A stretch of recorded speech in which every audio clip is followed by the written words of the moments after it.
So rewriting the expression of amplitude modulated signal ST, we get ST is nothing but AC cos omega CT and AC KA MT into cos omega CT, two part. And if you take the Fourier transform, we get AC by 2 pi omega minus omega C plus pi omega plus omega C, and on the other part we get the message signal shifted by omega C,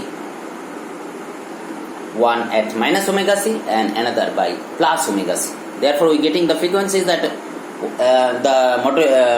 message at omega minus omega C and another at omega plus omega C. Now if we consider that the message signal is band limited by B hertz, that is 2 pi B radian, then what will be the modulated signal? What is the expression? There will be delta, this will be delta, and this will also be plus pi delta. So what we see, there will be two parts.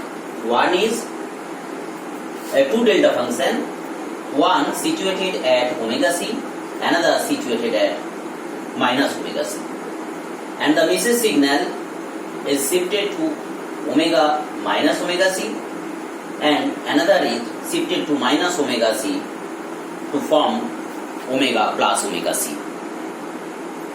Therefore, what we see in the modulated signal, from the modulated signal in the frequency domain, we see that the modulated signal is carrying the carrier signal and also the upper sideband and the lower sideband.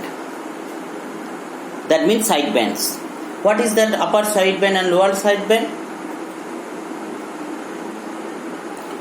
What is that upper sideband and lower sideband?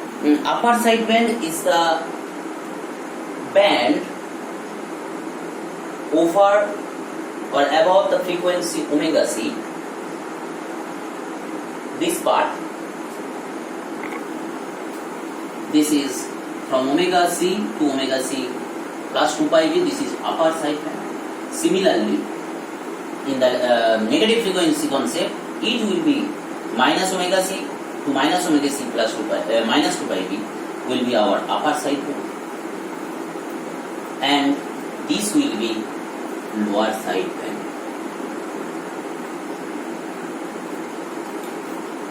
Therefore, we see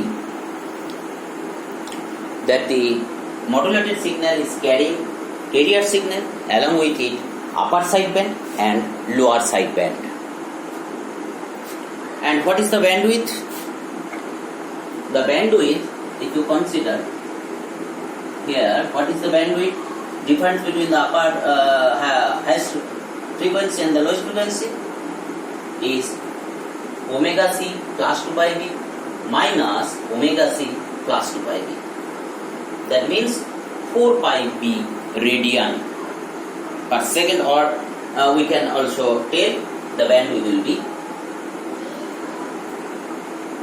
4 pi B, or in hertz it is 2B. What was the bandwidth in hertz of the message signal? B hertz. Here it has become 2B hertz. Therefore, bandwidth requirement has doubled.